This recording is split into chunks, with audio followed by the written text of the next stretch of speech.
"26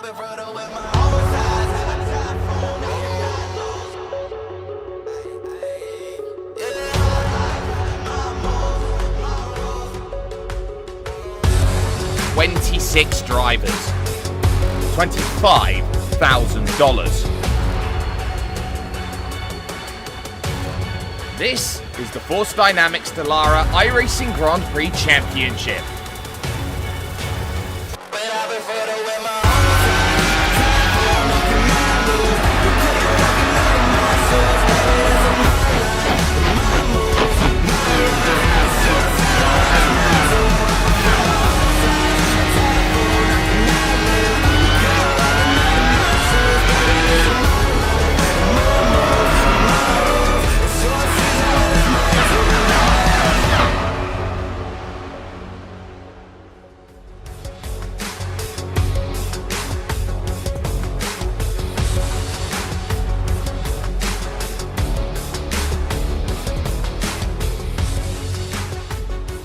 Hockenheim, a battleground race to start the second half of the season. A place which needs no introduction for how high speed it can be. And the fact that we take the Mercedes Arena completely out of this section of the track today, run the outer layout, this is going to be all about momentum and maintaining your position.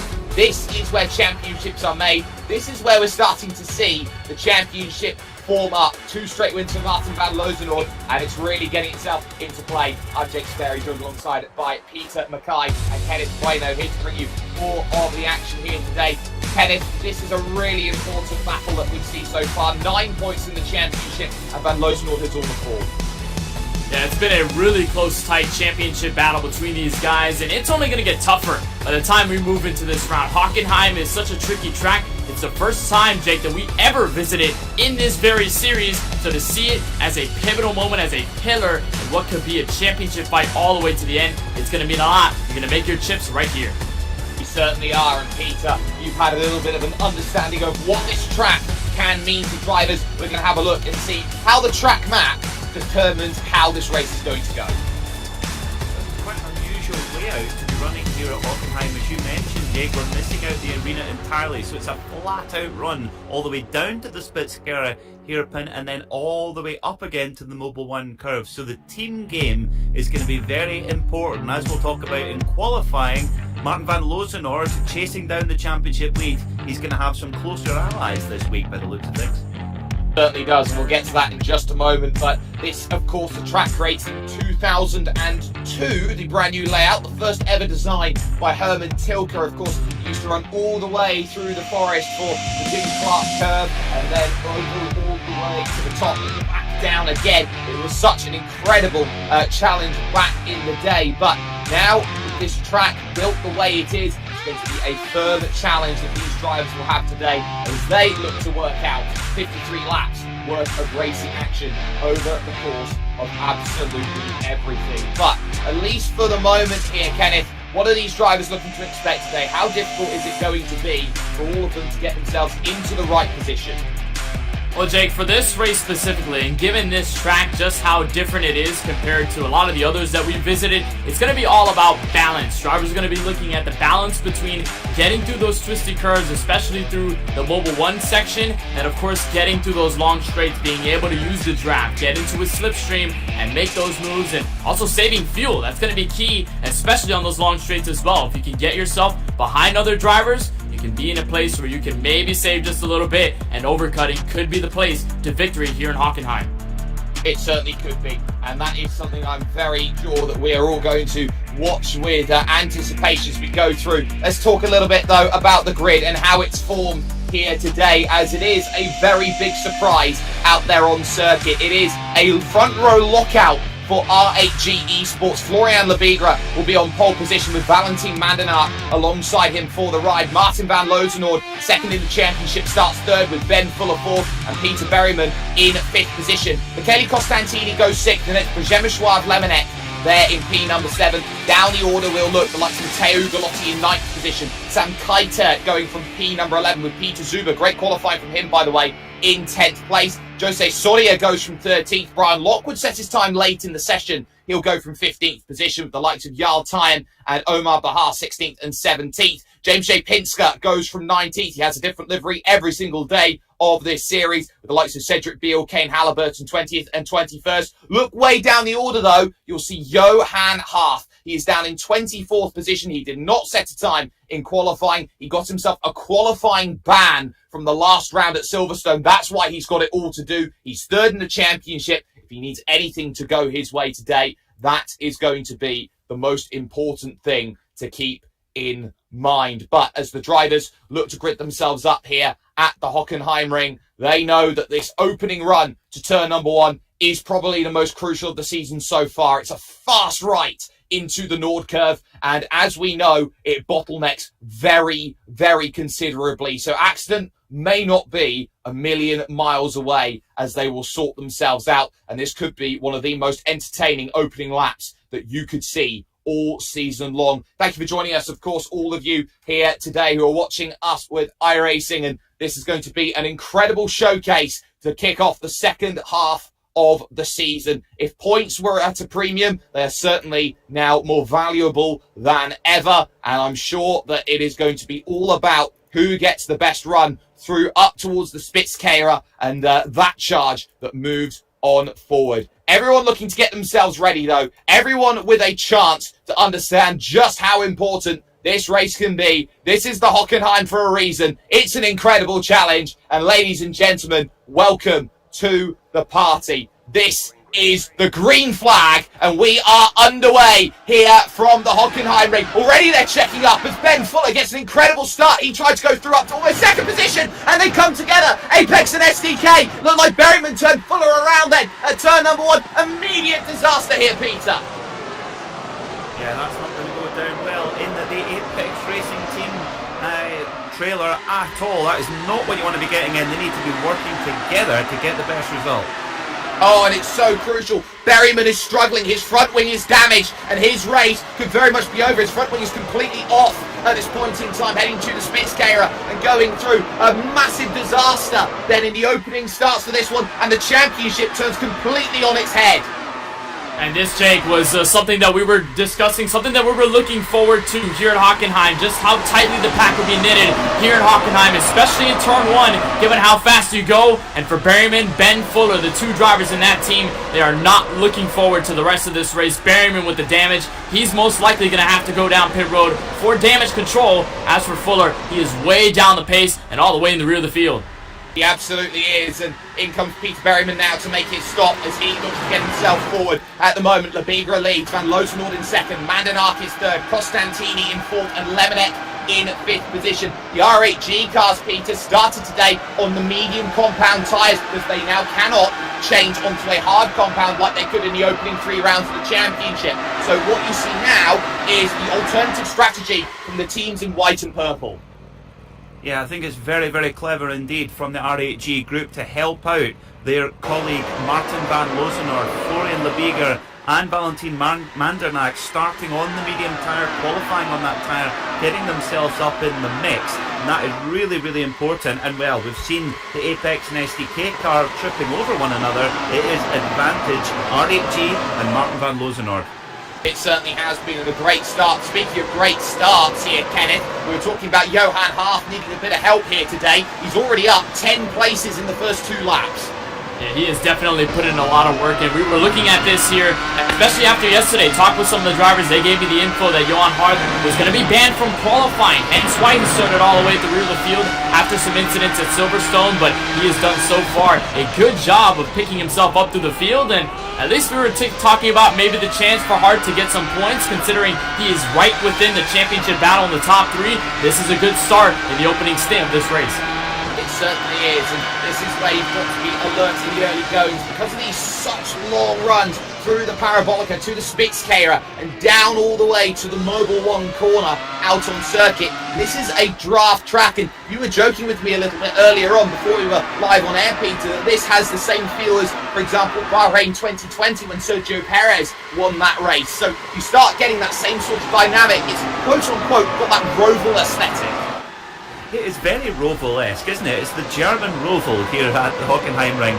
But what a role reversal we have at the front. Florian Lebiga, Martin van Lozenoord, Valentin Mandenack and Primož Marek Lemenek, they're all RAG contracted drivers, and Michele Costantini in the number 66 SDK gaming car, he's the man on his own. We've seen Martin van Lozenoord having to fight all the Apex and SDK cars all season long. Well, that is flipped on its head here at Hockenheim. This is complete role reversal wide through turn number 2. The Einfahrt Parabolica goes Valentin Mandenack. Suddenly, Michele Costantini side by side as they go up through. Then you've got Primož Lemenek trying to get into the mix. And this is where it gets awkward under braking. You're going from over 300 kilometers an hour down to just 65 and using mechanical grip, and ultimately Costantini can't get his move. Looking very aggressive just behind there was Matteo Ugolotti in the TQ Engineering car. He was very desperately there trying to get through really Kenneth, and it didn't quite work. Here comes Costantini again though, in through Mobile 1. The track arrows up through that section, and Mandenack had to lift, and he's going to lose 2,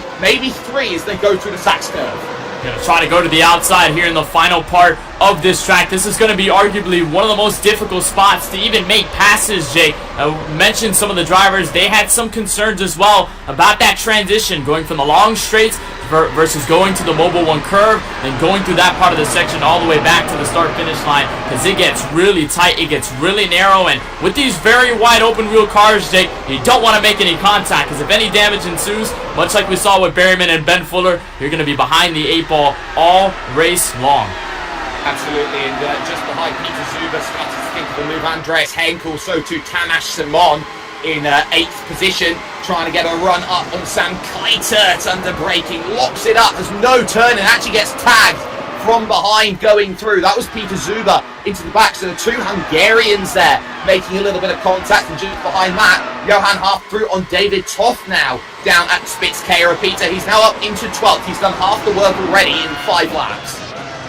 Yeah, amazing start to the race so far from Johan Harth indeed as well, but Florian Lebiga, the man on screen right now, he's really done his job. He is doing the perfect thing for his teammate Martin van Lozenoord, and this is, well, here in the 8, I'd imagine it's going to be pretty heated at the moment in the Apex Racing trailer, because they've got a lot of work to do, and Michele Costantini, he's got to carry that all in his shoulders himself. Certainly does. Johan Harth has the purple check mark by his name. As his name's highlighted in purple, he's got the fastest lap and 1 bonus point. Florian Lebiga then doing a great job at the front. But Kenneth, you've got a sting, of course, from RAG and Predator. You've got an idea on what they're doing. Yeah, they are looking to save some fuel, Jake. They're hanging in the draft, and if you've seen the passes between guys like Florian Lebiga, Martin van Lozenoord, Primož Marek Lemenek, all these guys are on the same teams together. This is all by design. They're trying to switch positions so that they can try and save some fuel. Kind of made it similar to what we saw at Monza a couple weeks ago, where you had these long straights and it was really dominated by slipstream and cars hanging in the draft. So what we're seeing right now is just drivers in this team, in Predator Sim Racing and RAG Esports, working together to try and maybe form an alliance, an army, to beat Apex Racing, especially on the fuel game, where we've seen guys like Van Lozenoord take advantage of for the past couple of races.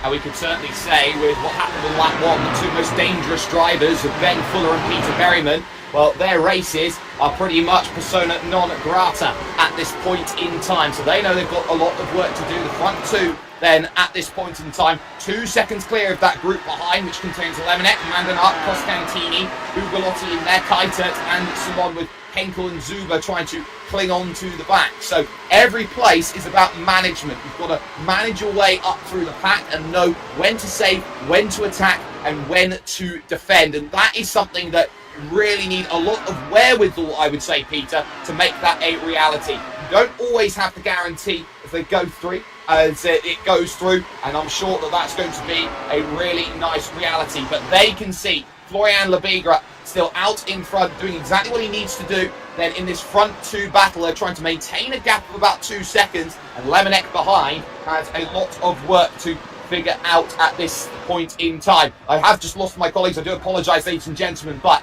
at least at this point in time, it's Lemenek. You can see a little bit of kick of dust there up in the background. That's not going to be ideal lap 8 of 53 we find ourselves on, and we do know and understand that they're going to be trying to extend the stints as long as possible here with a track as aggressive as this and how long they have to stay on full throttle. They're going to have a lot of time here today to save that fuel. You might get more laps than some of your competitors. We're looking at maybe 1 or 2 laps might be going through. Here's the battle for third place though. Lemonek, Mandanuk, Costantini, they're all there diving. A little look down the back of shot going through. Andres Henkel was under pressure there. Peter Zuber tried to go through, but again, you can see that all of the scraps are very much about staying in line and making sure you're drafting as needed. With Costantini in position number 5, Harth now up into 10th position as you see on the timing tower. The key is going to be how you keep the likes of Costantini behind you. Make sure that you are not dealing with any wherewithal or untowards battles out there on circuit, and that could be the key today for the RHG and Predator teams to get exactly what they want, and those are big results out there over the course of the racing that we have. They go through the Nord curve then, through turn number 1. You can see them using all of the runoff area on the exit. It is such a committed corner as they go through. And Peter, you know, we're talking about this is an important battle that we're seeing right now on track, and this is basically the lull. We're about halfway, we believe, through the opening stint. Yeah, this is a very important part of this opening encounter as well, because, well, the thing is, the RHG esports guys at the front, Florian Lebiger is on the medium tyre, and Martin van Lozenoord is on the harder tyre. So this is about the point when we expect Florian Lebiger's medium tyre to start to drop away. So it may be that Martin van Lozenoord has got to take back the slack at the front of the pack. Certainly may do, and the fact he's got medium tyres, it is going to start hurting him ever so slightly the longer that this stint goes on. Those medium tyres do fall away a little bit quicker than they would do potentially for other tyres out there, like the hard compound, for example, is very, very different in terms of the reality that you see. It can go longer, as now Van Lozenoord, I think he was very much eyeing up a move there, Kenneth, trying to get it done in towards turn number 2, the iPart Parabolica. He couldn't quite get it done.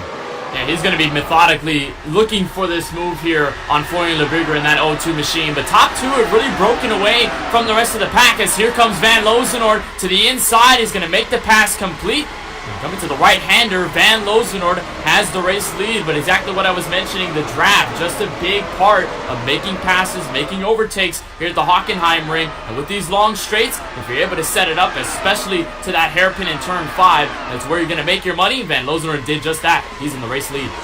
Certainly is. Lebiger now back in 2nd position, and Sam Keitzert making a move on Valentin Mandanuk. So Mandanuk's dropping backwards as well now in this race, and that's not exactly what he wants. Hugo Lotti as well, just behind in 6th position. He's got a lot of work to do in these battles, and Sam Keitzert is really starting to open up 5th, 6th and 7th battle that we've got right now, and he is doing everything he wants to bring himself up to play right now. He absolutely is, yeah. And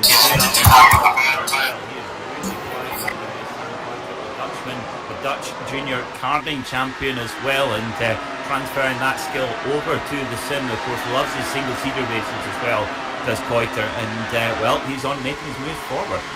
Yes, but he's going to have to be careful behind, as just there is Mandanuk, who would want to get back through. He's on the older mediums though, and the door left open. A little bit of wheel-to-wheel contact there between himself and Hugo Lotti as they make the run out of the Spitzkehrer, which literally translates as hairpin, and over down towards that Mobile 1 turn, which can be crucial. They've got Johan Harth there just behind, who will definitely want to try and see this as an opportunity to go out there and attack. And you know, Kenneth, we were expecting this, that at some point the mediums would go. It seems like 10 laps is about as long as they go before the wear really starts to hit that proverbial cliff and time evaporates.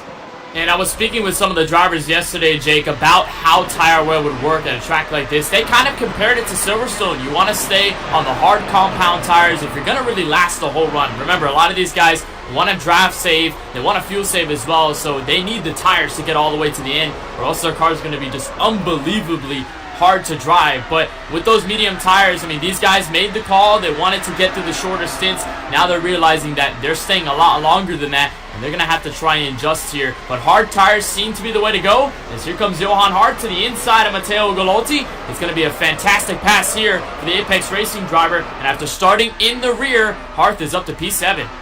Certainly is. I do have to note there has been one retirement now from this race. It is Alejandro Del Campo. He found himself in the tyres at turn number 1. His race is over, but there is Johan Harth just holding off then Matteo Ugolotti after making that overtake, and he'll be very, very excited about what car is in front of him, because that is Valentin Mandanart. You talk about coming away from adversity, Peter. This is a really important race for Johan Harth. If he wants to keep title aspirations alive, he's got to get a result here, because he knows his teammate has found himself in trouble. He's all the way back down the field right now in 18th place. He's got to go and get points, the man from Baden-Württemberg.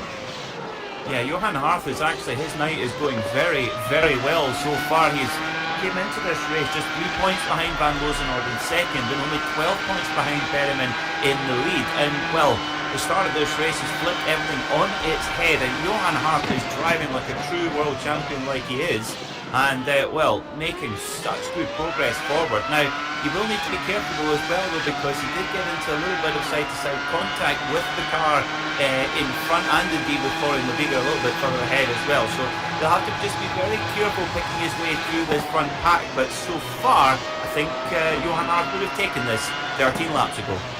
Yeah, we're going to get ourselves a little look then here on replay for exactly what happened in the early stage. So this is Peter Berryman. He's already got the damage from the hit. Now, watch as he comes towards that braking section. Bang, there it goes. The front wing just completely detaches from the main frame of the car. He gets a little bit of curb, and from that point onwards, because the rear wing is stopped, all the downforce adjustments that drivers do on the front wing, he's got no downforce. He's got no load there either, so that means that car just cannot push itself through any corners at high speed without either oversteering, understeering, or just completely losing control. And every step of the way, as we had a car go around, that was Thomas Simon in the number 9 machine. He got a little bit of a spin coming out of the parabolic of the long left-hander before you get to the hairpin. He seems to be okay without any sort of damage, but Simon with a scary moment. He's back to P15 as a result. Yeah, he's really dropped back. We were looking at Andreas Henkel at the time, who's done really well. There has also been some changes up further forward. There is Tamas Simon right now on the back of the group as they go through. Sorry, I correct myself there. That would have been, I believe, Valentin Mandanart now on the back as we focus on Johan Harth. So he's really got that progress then working quite nicely as we follow this beautiful chase mode through the final stages then of the circuit. Through and into the pits comes Florian Lebiger then. He's going to be the first taker for a stop, hitting him from second position. He just lost the places, I believe, there, Peter, to Lemonek and Costantini. Yeah, Lebiger was fading fast. It looked like a very quick drop-off in lap time as well, so it was time to come down to pit lane, but job done for Florian Lebiger. He's done his teammate Van Loosenhoorn a big favour there. Certainly has, and well, Kenneth, this is where you get the swings and roundabouts. So we focus here on Johan Harth, lining up the move on Sam Keitel on the brakes. He's got it done before he's even reached the apex. That's a wonderful pass to get that sorted. But we're talking about how that's an alternative strategy. The good news is he's got those fresh hard tyres. He can go out there and he can attack the first 5 laps and get himself an undercut. And that's going to be key here, especially Jake. And a lot of these guys made comparisons to Monza, given that the fact that you have some long straights, you have it mixed in with some twisty curves you're going to be pretty slow coming out of. But mostly, you're going to have to adjust the setups much like you did at Monza and at Silverstone. So given the fact that we have that, a lot of the strategies, a lot of the approaches are going to be the same here at the Hockenheimring. And given the fact that we have hard tires for a lot of these guys, they're going to be a lot faster in the opening laps compared to when they start to fade off and the car gets really oversteery. So pit strategy is going to matter a lot in a couple of laps time when these guys come down for service. Florian Lebiger was, of course, the first on the medium tires. We'll see the hard guys come in a couple of laps time. There's Valentin Mandanart on screen. He's got a big look over at his strategy, seeing what he needs to do, and he's really mastering those medium tyres well. He's on the back of this group. He's not really losing too much. He has to take a very wide and evasive line there with Ugolotti just in front. That might actually cost him quite a bit of time, but the key here for him is he's really mastering the mediums well here, Pete. He's driving himself into a hard compound tyre strategy. He might actually go medium, hard, medium with the way that his race is going.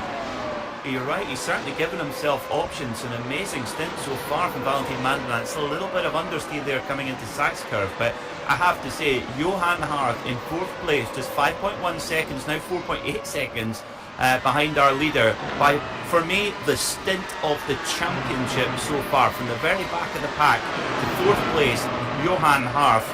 we salute you.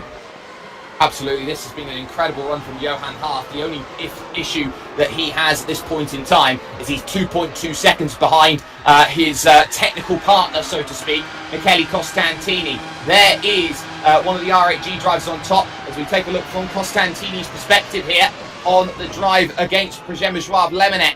At this point in time, we believe it's Lemonek up on screen, and the challenge here for Michele is that he's got to take points away. He's got to get close to Martin van Loosenoord.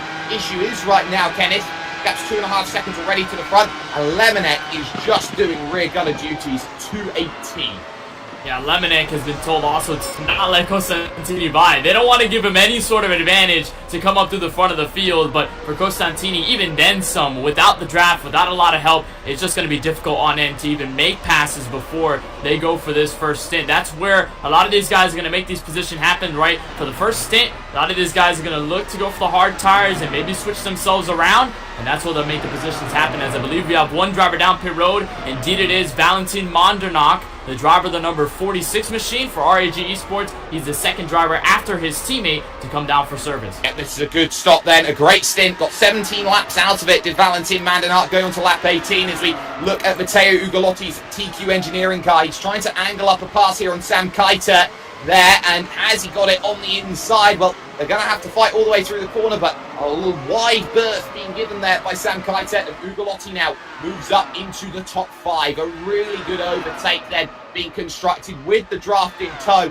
and it's all about that setup through 2 in through 3 and 4, and that's where we're seeing, Peter, most of the moves happening into that hairpin, as they're setting up 2, 3 and 4 absolutely fantastically. I think that's why Hockenheimring, produces such fantastic racing, because you do have that such obvious opportunity there down into the Spitzker, into the hairpin as well. And Ugolotti, he's riding the crest of a wave right now. He had a super performance at Silverstone a week ago, and really riding that confidence as well. We saw him be very, very happy on his social media feeds about that result, and you can see in the way he's driving as well. And he's not letting Harth get away. He did have to make his way through on Keitel, but now Harth is under big pressure once again. Yeah, he certainly is. There's Keitel, there is Ugolotti. We're on board then from Matteo Ugolotti's perspective here. He's looking at Johan Harth just in front, and Keitel, of course, is really driving well today. This is the best that we've seen. Sorry, I do apologise. We're on board here with Sam Keitel then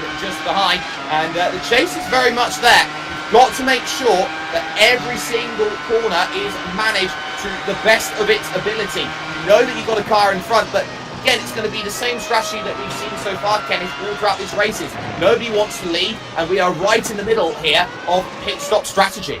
Yeah, everybody wants to save fuel, and I figure if you're these guys right now, and Keitel, if you're the guy up in front, Ugolotti just behind Johan Harth, you want to stay behind him. You don't really want to make any risks, as I believe Johan Harth has just hit pit lane, so there goes the draft that they were looking for, as the Apex Racing team also makes their call for pit stops. Harth down pit road, we saw Ben Fuller doing the same, but drafting is the key to go here at Hockenheim with these long straights. You don't really want to be in front of any drivers. You don't want to lead any packs, as there goes Lemonek also down pit road as well. Lemonek's in the pits, and Lockwood is out. Brian Lockwood is out. There is no tyre on the front right as he sits in the pits right now, so he's had an issue. He's out of the race. But the key here is where Florian Lebigre comes out in comparison. There is Lemonek, and that is Florian right now, as we see our race leader at this point in time on screen here. So he's doing a great job here, is your leader, Martin van Loosenoord. I can confirm that Florian Lebigre is out ahead of Przemysław Lemonek, but it's not by much. It's by nothing, if not a battle right now, Peter. Yeah, a real proper ding-dong going on here in the four. Is late call there for Martin van Loosenoord. Very late call indeed to come to pit road on lap 20, and he'll come in for full service. Oh, you can see car behind there just locking up. That's Michele Costantini. So they've gone 20 laps. Top 4 have all come in then to the pits, and they will be really scrapping. I think everyone has gone as far as they can on the fuel. It'll be down to where Przemysław Lemonek will come out in comparison. So this is key for 66 more than 69. Michele Costantini, there's the group. Johan Harth doing a really good job to stay with that group just there. And everything comes down to where they come out of the pits in comparison. There is a choke point, a very noticeable one as they come out. So there goes Van Loosenoord. He's in the lead. That's Costantini right now. He has leapfrogged everybody up to second. you can see the group behind has really formed. So now it's second and back, fighting for a podium, Kenneth.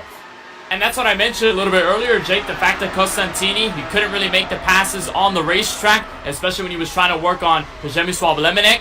Now he's got the opportunity, made that pass on pit road, and now he just has to defend. The only problem is a long line of cars behind him in the Bigra, Lemonek, Harth, Kaiser, Mondonak. All these guys are in a group to take these positions away. And what this means, Jake, is key points as they're 3 wide for position. What a pass there right there as Harth goes way aggressive into the Mobile 1 curve. Usually you don't want to make passes like that. Harth says, I'll do it anyway.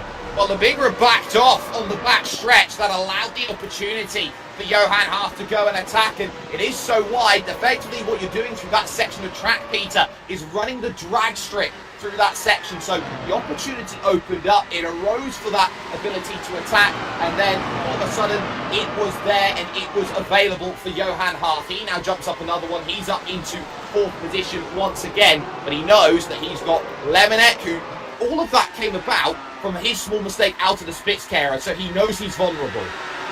Yeah, I think there's 2 key points on this track with this car specifically. It's got 900 horsepower from a naturally aspirated V10, so huge amounts of wheel spin as Harth goes up the inside of Lemonek. So this point here, coming out the Spitzkehrer, as you mentioned, getting the power down is very, very difficult, but also coming out the Parabolica as well at turn 3, very, very tricky. Here we go indeed, yes. That's a power move from Lemonek. 3 wide as they go into Mobile 1. Costantini backs out. Power around the outside. Lemonek's just made move of the season. It is a battle of teams right now, Jake. These guys are giving it all they got, and we're not even halfway really through this race. These guys still need another stint to go before they can really call themselves finalized to the checkered flag. But Lemonek tried to give the retaliation move on Johan Harth by taking it aggressive to the Mobile 1 curve, and now he's got it. The question is, how does Harth set up for the hairpin, and what can he do out of turn 2, 3, and 4? Well, this is perfect here for one driver and one driver only in this situation, Peter. Martin van Loozenhal, they lost a whole second on that last lap because of the fighting between them for the podium. Yeah, that has basically been the dream scenario for Martin van Loozenhal. The difference has been in the opening stint, having his teammates to work together, and have to be honest, I think it's Ben Fuller and Peter Berman falling over each other has been really damaging for them, but also for their teammates as well. But Johan Harth up now into 2nd place. Now, if Harth can put together a good couple of sectors, you never know. He's got such pace underneath that car. He could maybe break away, and then all bets are off. This is a point where Johan Harth has got to go full qualifying speed as best as he can. He does, and he's just got to go. There is no point waiting now. He's in 2nd position. The damage limitation is done, and now he's going to need Michele Costantini, the number 66 SDK gaming car, to go and be a block. They are not teammates, they are technical partners in terms of their teams, both part of the Apex stable, and you've got then the RHG and the Predator car, who again have that same dynamic, and they're both trying to make life as difficult as possible for the Apex drivers. So it's this really, I would say, mixed match, this cordial of differences that we see, and as everyone tries to battle and fight, every lap is crucial, and it only helps Mandana and Kaita, who aren't really doing anything in this battle right now, Kenneth. They can just sit, wait, save fuel, and they can out-strategize these drivers who are fighting so hard to have control at the front of the pack. And that's what's going to mean the most by the end. I mentioned that we're not even barely halfway. We still got 1 full stint to go. So if these guys can put this in mind, let them do their own bidding, and then use your own strategy to get the betterment of them being aggressive, and that could be your shot at potential podium, maybe even the race win if it comes down to it. But what's going to be interesting here is the fact that we have a full pack. This is the first time we really see it for a while. After the first stint, we had a couple guys separate throughout the field, but it's mostly a lot of line cars here in the draft. So this is going to be really important, Jake, if you want to push yourself to a 2nd stint. Yeah, and we're going to see what these guys do. Certainly are here, ladies and gentlemen, and if you want to join it today with some amazing action, log on to iRacing.com/IRGP today if you want to become a brand new member and race amongst some of the elite drivers like these here in this series. Your chance is now. There is more information on everything that you need about this, and there you can see, log on to iRacing.com today for your chances to to go and race and have all of the fun indeed. Martin van Loozenhoorn, 5.1 seconds the lead at the front of the field right now, and doing exactly what is needed at this point to get that gap opening up. As things stand right now, Peter, he will take the championship lead on a run of 3 straight victories, and we're going to talk points here at exactly the same time as they go through. 25 for a win, 21 for second, 18 for third. 1 point fastest lap might be the only thing you can salvage if you're Peter Berryman right now today. Yeah, I think that's really what all Peter Berryman can kind of hope for just now. And as close as this championship has been, every single point is going to count. And for $10,000, the top prize for the champion as well. And don't forget $300 for the race win, of which Martin van Loozenhoorn has had 3, more than any other driver in the championship. And well, this would make it 4. Certainly would. And there are the payouts: $10,000 for the winner, $4,000 for second, $2,000 for third, and crucially, every race win, second and third, holds $300, $200, and $100 respectively, as effectively a sort of bounty to go out there and try and aim for in these races. Now, you've been keeping an eye on what's been happening a little bit further down the field, Kenneth. You have some info on what happened to Brian Lockwood earlier on. Indeed I do. There was a battle for position between Jarl Tayen and Thomas Simon. They were fighting around the top 10. Lockwood was just behind them. And then going into the Mobile 1 curve at full speed, we talked about how dangerous passes there could be just because it's so narrow. They both made contact. Lockwood got into the back of Simon and then pretty much just sailed his car with no control into the inside wall. So that's the reason why the number 43 of Brian Lockwood is out of this race. As we'll take another look at another driver in trouble. Jake Omar Baha on the 5 also had something happen to him as well. Well, here we go, through turn 2, the Einfahrt Parabolica, the entry to the Parabolica, and he just grabs the grass on the inside. You can see it there, and then, whoop, he's gone. He knows his race is gone, and there goes that opportunity in the blink of an eye. Still with group for second. Worth noting, we have lost a car from this group, having to take another stop into the pits, then has fallen a lap down because of it, Peter. Sam Keitel now back in 20th. Yeah, I'm not sure what's happened to the Dutchman there as well. That's a real pity because he was running so strong as well. Now, looking at the difference between our leader Martin van Loozenhoorn in Clean Air and Johan Harth, also with Clean Air in front of him, there's just ever so slight margins, but each lap Van Loozenhoorn is just accumulating a little bit more of an advantage at the front, and this lap just now is the first time that Johan Harth has been able to go faster than Van Loozenhoorn, but only by the slightest of margins. Yeah, it was just 1/10 of a second, and the group is still there behind, keeping themselves in that rubber band range. It's about 0.6 of a second between Harth and Costantini at this point in time. And of course, as well, Kenneth, you got an eye out on what happened with Sam Keitel. We believe he was speeding on pit lane. Yeah, indeed. He was concerned about possible speeding, and it probably was him. It turned out to be him. So Keitel, with the speeding penalty, had to go down pit road to assess that penalty, make sure he wasn't disqualified by the race officials. So Keitel has gone in again, and it seems as though he may be out of this race for good. He's stuck on pit road. He has yet to move.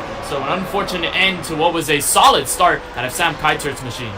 Yeah, you can see on the bottom of your screen, this is Andreas Henkel there in 9th position, but back up to that pack in 2nd, 3rd, 4th, 5th, 6th, and 7th positions at this point in time, which has Matteo Ugolotti on the back and Johan Harth on the front of it. They are now pretty much in this stasis mode. We've seen this quite a bit over this season so far, Peter. Save the fuel, give yourself a lap to go out there and attack that final stint. At the final stint, that's when all bets go off. Middle of the race, this is about race management so far in this, and we also need to talk about the fact that Van Loozenhoorn, in terms of the lineage and history of open-wheeled world championships in iRacing, will have the longest streak of wins since Martin Kroenke in 2017. Yeah, it's an extraordinary achievement at this level because, well, you can see the lap times that these cars are putting in. These are seriously high-performance vehicles, 900 horsepower, 600 kilograms, and require so much practice. All the teams are putting in countless hours during the week. But at this point at the time, this is, again, advantage RHG, I think, because Michele Costantini and Johan Harth are having to do the heavy lifting here. They're going to be using a little bit more fuel than the cars in the train behind them. I don't think it will affect much when they come out of pit lane. I think this will be the group that goes into and out of pit lane. Really, the ball is in the court of Van Loozenhoorn now. If he can keep looking of those laps, he's in a really good spot, but he just needs to make sure that he's got his teammates there, just keeping the Apex guys honest, and that's exactly what they're doing at the moment. Yeah, they certainly are, and of course, you've got there in 5th position Florian Lebigra. Now, Kenneth, we didn't quite see it in the back end of last week's racing action at Silverstone, but it was the contact between Harth and Lebigra that caused Johan Harth to get that penalty, that ban from qualifying for today's race. And Florian really wears his heart on his sleeve in terms of a driver. He was really unhappy at the end of last week. Yeah, he definitely wasn't, and you gotta understand that these guys are racing at the highest level. Of course, emotions are gonna start to flare when you're running for $25,000, when you're running against the best in the world, and when you're putting so much time and effort into this series alone, with practice, with setups, and of course communications with the race teams. And Lebigra was not happy at all after Silverstone. Felt like he could have had a way better result than what he ended up with. This could be the ultimate redemption, though, in P5 and in a solid spot here, Jake, because he can save fuel, much like you and Peter talked about, and he can be able to kind of leapfrog the Apex guys if they decide to stay up front in this pack. Certainly is. I do believe that the barrier to talent in sim racing is not money, but more rather hours, and how many hours that you can put in. And some of that can be helped so far as we look at Johan Harth right now here, Peter. Some of that can be helped with force dynamics. Absolutely, that does give you the, as Penske would say, the unfair advantage. That was a Roger Penske and Mark Donoghue saying. But those force dynamic simulators, proper motion sensing equipment, true G-force replication, so it's actually a motion rig, which gives you the feeling of being in a real-world race car. But you mentioned the barriers, or lack of barriers, to succeed in virtual motorsport. Przemysław Lemonek in 4th position right now. He has only been on the iRacing service for 2 years. So you mentioned logging on and becoming a new race member. That's possible in a couple of years with enough effort and practice and talent. You could be up at the World Championship level as well. You absolutely can, and it's so incredible to see brand new drivers bring themselves to the forefront as we go through. And now you're going to see here Florian Lebigra right now. He knows what he needs to do in 5th position. He is on that alternative strategy, of course, here at this point in time. And this is about where the hard tyres are now starting to fall off. He's not as close to Przemysław Lemonek as he was earlier on, Kenneth. And now he's going to be starting to think, okay, I've got to count down those laps. Probably 2, 3, maybe 4 laps from now. Are we expecting him to come in and make that stop? Probably in a couple of laps. I mean, we talk about a fuel window of probably 19 to 21 laps between full push and full save. So within the next couple of circuits, we could see Florian Lebigra and a couple of his teammates go down pit road along with him. So that's going to be a mortal part of this race in terms of trying to get away from the Apex guys and maybe separating yourself amongst the pack. But once these tires wear, these cars get really difficult to drive. They get very oversteery. And in this case right now for these guys, the skill is starting to separate, the setups are starting to separate. That's where pit road comes in. It certainly does, and pit road as well is arguably, some would say, Peter, the safest way to make an overtake here in these races.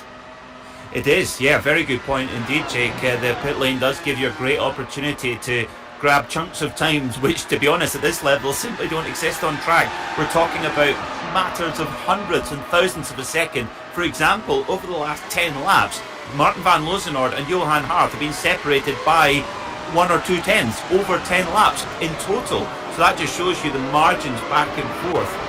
So if you can make a second on pit lane, which is absolutely possible, is huge. It certainly is, and what's notable right now is if you look at the timing tower, you look down to position number 15 at this point in time right now, Kenneth. There's Peter Berryman there, so he has got himself 1 point. Some drivers coming in, Soria now looking to make a stop. Peter Berryman's in this race right now. He knows that a couple of points, they don't mean anything right now, but come the end of the season, they could mean everything. Yeah, every matter of point means a lot. And when you talk about the final handful of races between this season here in the Force Dynamics Dallara iRacing Grand Prix Championship, whatever you gain, especially here from Hockenheim, is going to carry through the Road America, is going to carry through the race after that, it's going to carry through all the way through the season finale. So this is pretty much all for as many spots as you can get. And remember, we saw Berryman in big trouble when it came to lap number 1, when his wing fell off, had to go down pit road, and now he's just trying to gain all. Even if he can gain 1 point, it's just going to save and maybe salvage what's been an awful day for him so far. We just had a look there on the bottom of your screen, the battle for 8th and 9th between Ben Fuller and Andreas Henkel. It's been a good drive, actually, of a recovery there for Ben Fuller, which is on screen right now. And really, this must be so frustrating these last 2 weeks, Peter, for him. Of course, he had that big controversy about team orders. He wasn't happy that he had to sit behind Peter Berryman over, of course, at Silverstone. And then today, Berryman's up the back of him, and his race now goes into damage limitation mode. What must be going through the Indiana native? I think at the moment Ben Fuller will be just wanting to prove what he's capable of. He's a very, very fast young man, and that's exactly what he's showing right now. He's half a second quicker than the leading group, so he is on the charge right now as Ben Fuller. And if this pit strategy, this cycle goes in his favour, there is a chance that he could catch the back of the leading group. And when you're in that leading group, anything is possible. But the young man from Indiana is doing a top job right now to recover. Florian Lebigra then in the pit. We also saw Cedric Deal in the pits very briefly, so he knew he couldn't last too long. He's got himself 18 laps, 19 laps. Here comes the look down the inside, though, for the place, and there goes the move just behind Johan Harth. That's Przemysław Lemonek now trying to get track position. And look at them. Oh, they very nearly come together. They're trying to follow Johan Harth's draft so aggressively right now, and the moment a gap opens up, that was so very nearly disaster, Kenneth. Oh, my word. It could have, and we saw contact in the Mobile 1 curve earlier with drivers in the rear of the field with the leaders up in the front. That could be very risky indeed as they come through the final section of the Hockenheimring. Still no call by these drivers up front to come down pit road, but we should expect, Jake, lots of different strategies, including potential medium tires being used, or any other strategy that these guys can go, whether it's undercut or the overcut. They want every advantage they can get, and with this team army battle that we're seeing on the grounds of Hockenheim, it's going to mean the most when you want a race win and when you want all the points in tow as well. And what's crucial as well from this group, Peter, that we've just seen, Matteo Ugolotti's completely off the back of it. Yeah, that's a shame for Matteo Ugolotti as well, because it's very important. But mind you, if the drivers keep battling the way they are, Ugolotti will be able to catch up again. That momentum you mentioned at the start of the show is absolutely critical, isn't it? And well, Lemonek now is trying to get onto the case of Harth. He's split up his rear gunner, Michele Costantini, and he's now going off in hot pursuit of Harth. But when will they come to pit road? This might be a good time for Johan Harth to come to pit road and keep that clean air and keep that hassle-free run. The key's going to be on the back, Kenneth, because we saw how running the medium tyre first was what Valentin... Oh, actually, Harth's going to come in now. So Johan Harth's coming in now. This is early. I'm surprised that he's come in before Valentin Mandenack has. Yeah, this is lap 16 on a stint. We saw the only stint that went that far was the opening one with Florian Lebigra on medium tires, but Harth not on that stint. He was on the hard tires. I believe he's going to stick with the hards here for the Apex Racing team, and Harth is going to look at the undercut. Just like I mentioned, drivers trying to pull out all the tricks in their sleeve to get as many spots, as many potential positions that they can, and Harth is being real aggressive with this one. He's back to P10. We'll see where he cycles out. Yeah, we certainly will, and it's going to be crucial. That battle second, third and fourth, though, is not over. Lemonek, Costantini, Mandenack all putting in a really big showcase to try and get themselves into play. Harth is out of the pits, and crucially for his strategy here on that stop, he's ahead of Florian Lebigra. Lebigra got held up on his stint right there, Peter, by Jose Soria. Yeah, he's Johan Harth has got out into that clean air, which was critical, and I think Johan Harth had to pit there because Lemonek was going to catch him and make a pass. Oh, there we go, that Mandenack into pit lane now, leaving Costantini and Lemonek to battle over it. Yeah, good decision then from Valentin Mandenack. He knows he needs to go and make that stop and try and cover off as much as he can. Johan Harth, he was in the same group as, he was able to close down using a little bit of the draft. So if he can keep himself in range and keep someone like Johan Harth honest, he's got the tyre life to go and bring himself over towards the end of the race. But there is second, there is third, Lemonek and Costantini. And once again, it comes back to rear gunner status for Przemysław Lemonek. He's just got to cover off number 66 as much as he can. He can't focus too much about the cars that have already pitted. This is where you just get the blinkers on, really, Kenneth. Head down, do the work. And now you got to think if these guys are going to try and pit together. Of course, they're on different teams, so they've got different agendas, but do they go in together just because there's really no one around them? The only other car in sight, apart from the leader in Van Lozenord, is just a couple of seconds behind in Matteo Ugolotti in that 98. So you got to think whether these drivers are going to probably go on the same lap into pit road just so they can keep themselves in a draft and maybe save enough to make it all the way to the end of this race. Look at this nice trio right here. That's Johan Harth leading a group. Valentin Mandernack, Florian Lebigre, the two RAG esports drivers, wanting to stick behind the apex pillar, maybe save some fuel for the last stint. Now this is crucial, because if they are nose to tail as they are right now, and Johan Hart's going for the undercut, it means that the likes of Costantini, for example, and Lemonek might be, when they decide to make their stops, falling out behind. Ugalotti's come into the pits then on this lap. He'll be looking to get out and away. He'll just slot behind that group so quickly through the Nord curve as they make that drive through. It's so committed here on this lap. And one of the things we don't really talk about, Peter, is actually how difficult it's going to be on pit exit. It narrows to such a pinch point on the run from 1 to 2 that you can only be too wide at a certain point. Yeah, very good point, Jake. It is a tricky pit. It's actually a tricky pit entry as well to get that right as well here at the Hockenheimring. But that's not necessarily good news at all, as we get that's Lemonek in, and also Van Lozenord, our leader, in as well. But yeah, not good news for Harth that he's got both RHG cars right behind him. Yeah, this is a very interesting strategy for the Predator Sim Racing cars. They have both dived down into the lane. They've let Michele Costantini stay out. And I think Michele's thinking that the only way that he can actually get some big points and keep a season on track here, Kenneth, is to go to the medium compound tyres. Looks like the way forward. Van Lozenord will regain the next race lead as he goes through. And as Przemysław Lemonek leaves the pit as well, it looks like he will regain net second. What a stop! He would get the team working together in order to keep their positions and give themselves still a shot at the race win. And just to note, Michele Costantini, we saw him in the last stint go earlier in the middle of a lot of these drivers. He's choosing the overcut this time around. We'll see if he comes down pit road when he gets to the final corner. But it's interesting that Michele Costantini in the 66 is really playing the over strategy instead of sticking with status quo. As this time, Costantini's going to go down pit road. We'll see if a tire strategy change is in hand for him. But for Van Lozenord and Lemonek, those are hard tires on those Dallara IRL1s. We'll see if Costantini does the opposite route. Costantini really struggled actually through the Sud curve. He was really fighting against understeer as he went through. There is your race leader that we think is going to be crossing the 69 of Martin van Lozenord, and there is not much that you can argue against. He is going to be straight through, and still stationary in the box right now is Michele Costantini. He's going to come out and away. Brown's going to go Gio Cortesi a lap down, and there is Przemysław Lemonek coming through. That's your leader, Martin van Lozenord. For second, it is absolutely on there, side by side, the Einfahrt Parabolica, but there's your leader. He's got exactly what he wants. He's got the front. The battle for second, really, Peter, is absolutely on. Look at this. Lemonek's got a great chance here to go 1-2 Predator here as they make that run almost nose to tail as they go through. Defended just by Costantini in towards the Spitzkerver, and holds it up, and he wants to hold it up for Johan Harth.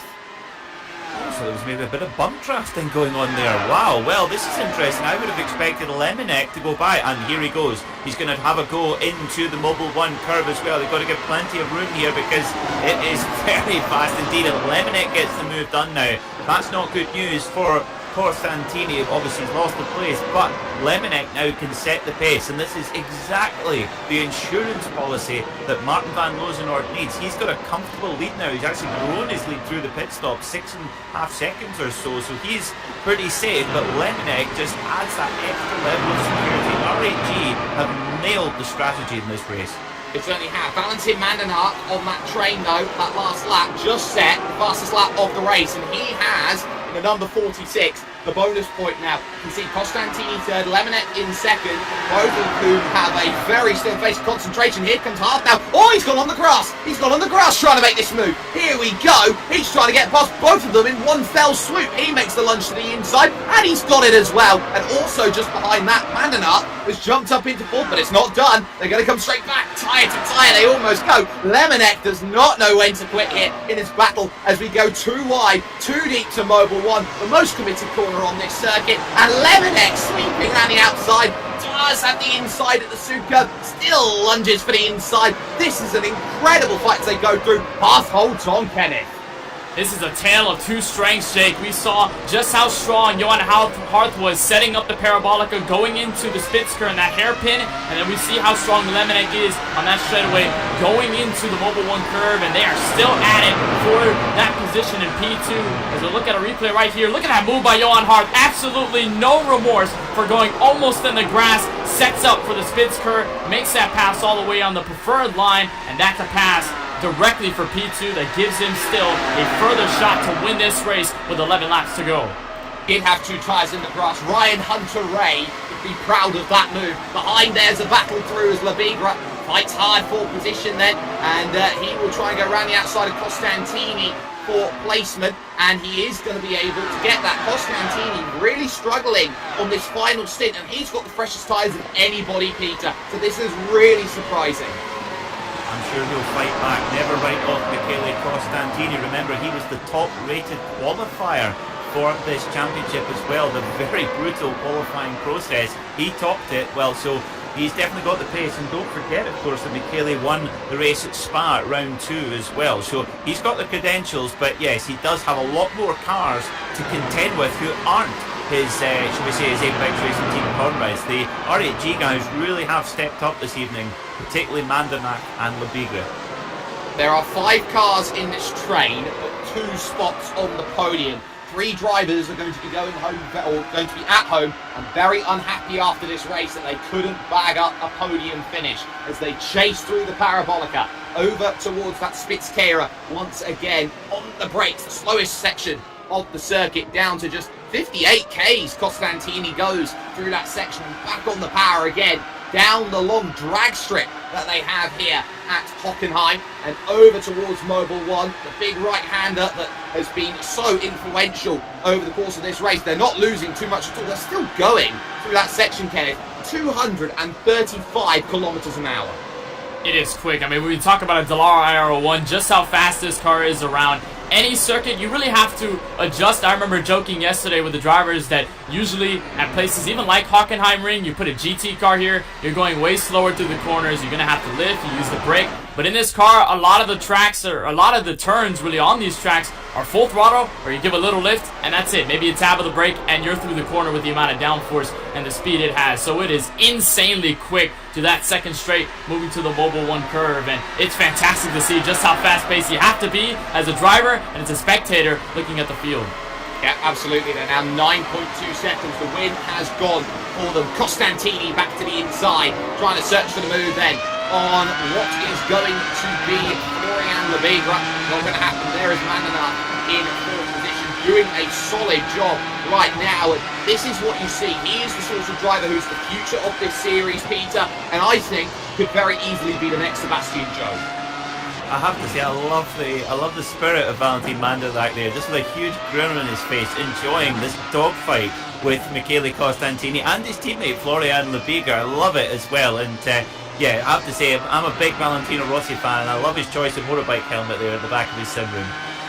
Absolutely. Mandernack is doing a really good chance then at this point. There is your driver in 13th place. That's Peter Berryman. He's just got through on Jose Soria, and at the moment he is scoring 3 championship points only. Compare that with Van Loosnor, who's got 25 in the back pocket. That is a 22-point swing, Kenneth. And for Peter Berryman, he knows that this race is gone. He's got about 9 seconds to James Shapinska in 8 laps. That's going to be a Herculean task to go and chase that down.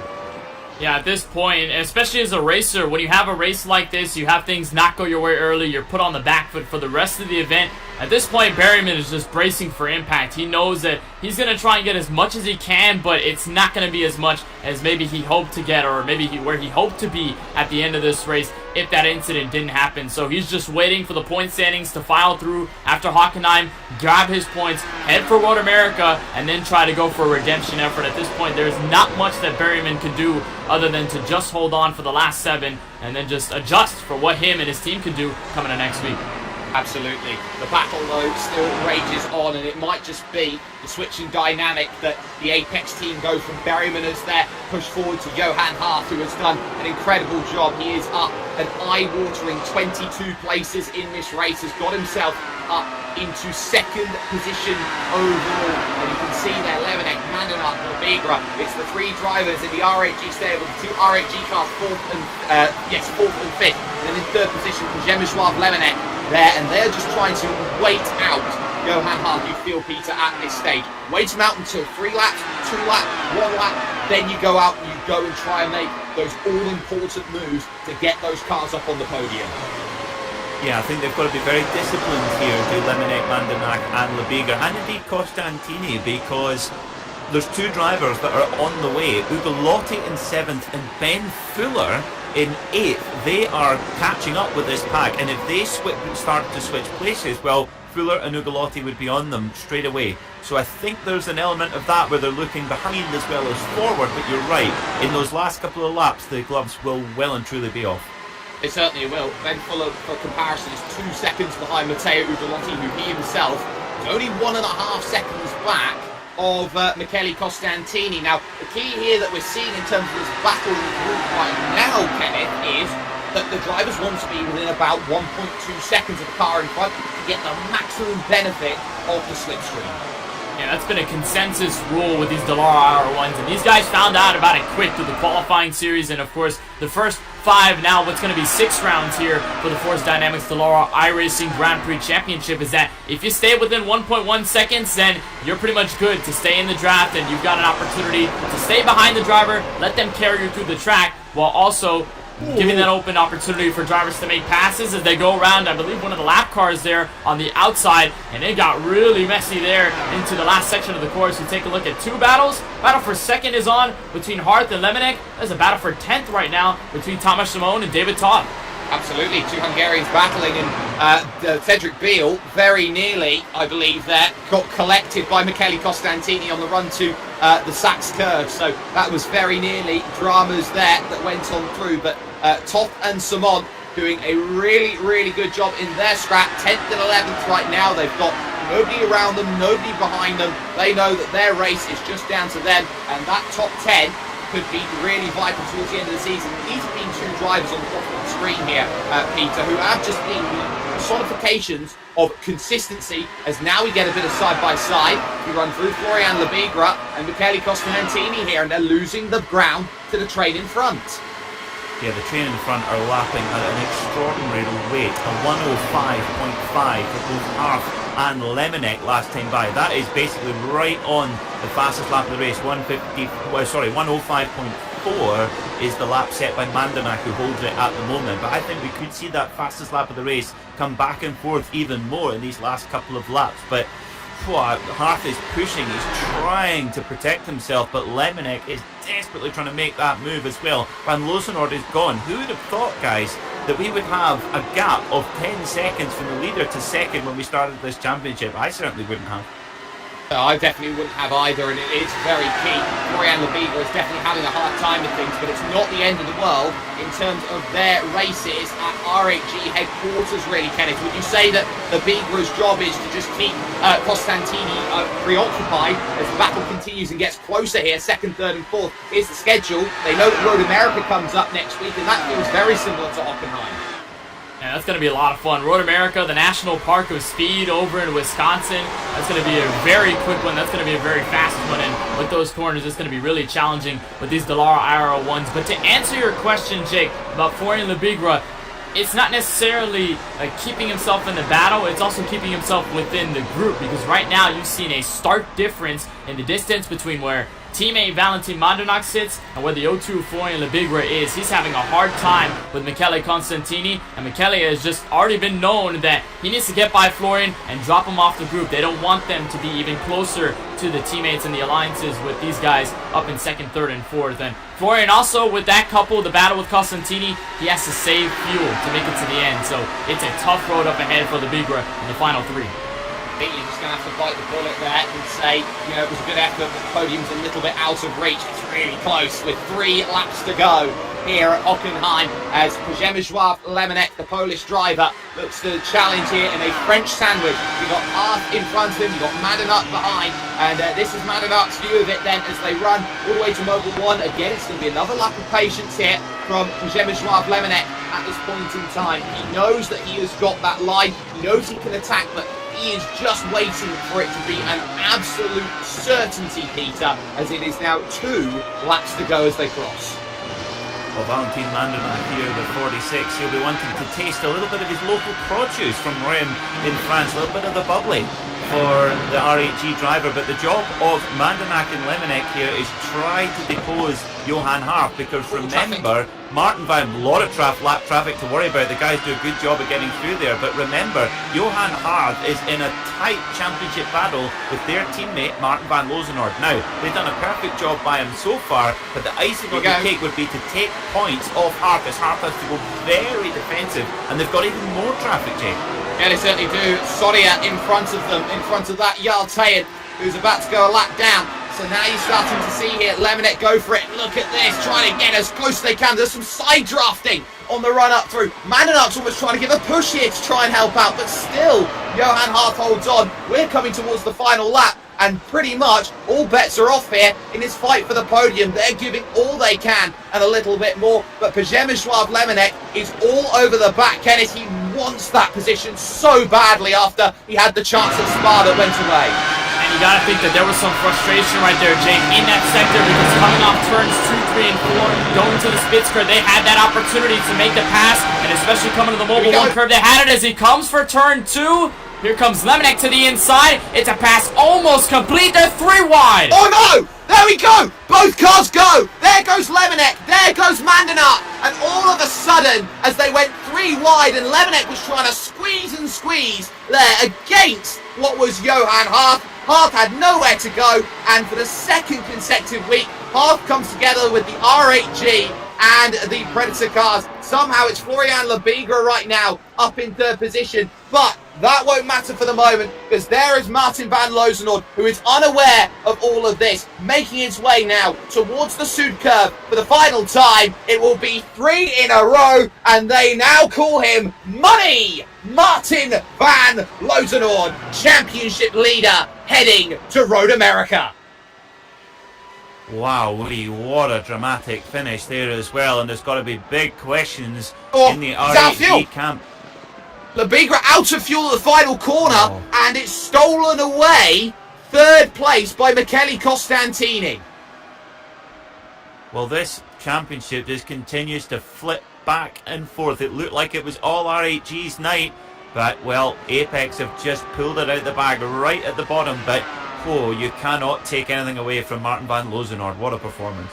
There is so much to dissect on this final lap. Not only this accident for 2nd position, but also at the final corner for Florian Lebigra, who was 1 corner too far away. There is Lemonnick. He makes the lunge for the inside. Now the key here is he's trying to open up the corner, give room for Mandernack, and all of a sudden there's contact, and it's the R8G and Predator cars that come together ultimately as a byproduct of that incident. And what an incredible battleground Hockenheim has been. Arguably, I'd say this has been the best race that we have seen all season long. No ifs, no buts, no ands about it there. That is the a very big opportunity. That was how they finished in qualifying, but race result, it will be the number 69 of Martin Van Lozenoord, who managed to get the result done in 59 minutes and 17 seconds and managed to win by a tail of 12.6 seconds in the end over Johan Harth. And with a penalty late, actually, for Michele Costantini for going over, I believe, the incident point limit, which is why he was so frustrated going over the line, he's going to be demoted down to 9th position overall. So Ben Fuller, after being turned around on the opening lap of the race, is going to come out of this one with a podium. Andreas Henkel will be 4th. It'll be Tamas Simon 5th. It'll be James J. Pinsker in 6th position. In 7th position, because David Top is 6th. And it's Peter Berryman out of all of this here in 8th place. Costantini will be 9th, and Florian Lebigra will round out the top 10 as he runs out of fuel and also gets an instant point at the end. Valentin Mandernack will be classified in 11th, with Przemysław Lemonnick 12th, both of whom retirements late. So too Matteo Ugolotti 13th, Yaltayan 14th, and Cedric Beal rounds out the points. Following that, you got Soria, Cortese, Martinez, Keiter, Bahar, and then a lot of retirements: Halliburton, Lockwood, Nunez Del Campo, and Peter Zuber. Kenneth Bueno here is going to be having our conversation right now. He is going to be joining himself with your race winner, Martin Van Lozenoord. Here with what is now back-to-back back-to-back winner, Martin van Loosenoord for Predator Sim Racing. If we can see the camera, I mean, that we can show the excitement on your face after what is now 3 wins in a row for you. Give us this perspective. I mean, this is the first time that a driver's gone 3 in a row since Martin Kroenke back in 2017. You make history on your own. Give us a walk through how this race went for you and how you were able to walk away from the field in this case. Well, I think we did a great job on qualifying, top 3 lockout, and from there on, avoiding the contact and just stay alive, and just keep thinking of what was the most logic thing for all of us. So at some point, my tires were just better than the mediums, and I started to pull away. And the rest of my teammates got the others busy. So it's a really, really nice job from what my teammates did today. And unfortunate for the finishes of Valentin and Lemonek, but they'll get their next one. And I know you talked about just a couple of weeks ago at Monza with that win that you weren't really concerned at that point about the championship. Now I think it's probably impossible to ignore, because with this win, you're probably going to take the inevitable points lead away from everybody else. So with this position now, after 3 straight wins, what is this motive for you and the team moving forward to Road America and the rest of the season?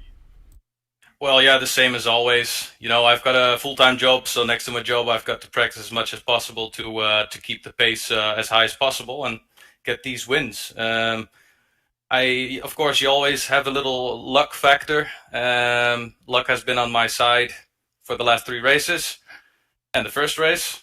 So I hope I keep on, keep having the luck on my side for the next couple of races. Honestly, not really thinking towards the championship too much, because, it just can't be over within 1 race and then suddenly someone else is leading. So. Well, Martin, it's safe to say you've got full control of the European swing heading forward to Wisconsin and Road America next week. I want to give you congratulations on this win here for Predator Sim Racing, and of course, wishing you the best of luck when we head to the National Park of Speed in just 1 week time. Thanks, man. See you next week. That's Martin van Loosenoord, the driver who ends up in victory lane for the 3rd time in a row. And this time, he didn't really have to worry about last lap passes, because he went all the way to about 12.6 seconds, Jake. Certainly did, and it was a dominant victory as well. We're going to have a little look, though, at where we're going to be next time out, and it is a real treat for us as we go to Road America, an incredible place to go out there and race, and really one of the high-speed thrill rides that you can find, very similar to Watkins Glen, round 1 of the championship, and that, of course, is with us here with iRacing and, of course, the Force Dynamics Dallara iRacing Grand Prix Championship. But with a massive thanks to those who have helped get it done, of course, our title sponsor, Force Dynamics, and as well as the people along with me, Peter Mackay and Kenneth Bueno. I've been Jake Sperry. It's been a real treat to bring you action today from Hockenheim. It was here, it was there, it was everywhere. With about a lap and a half to go, it looked like it was all in the books and everything would be nice and calm. There'll be some positives, there'll be some negatives to take away, and everything has just now been like a nuclear fallout from this race. One thing we do know is money Martin van Loosenoord, Elkhart Lake, Wisconsin awaits.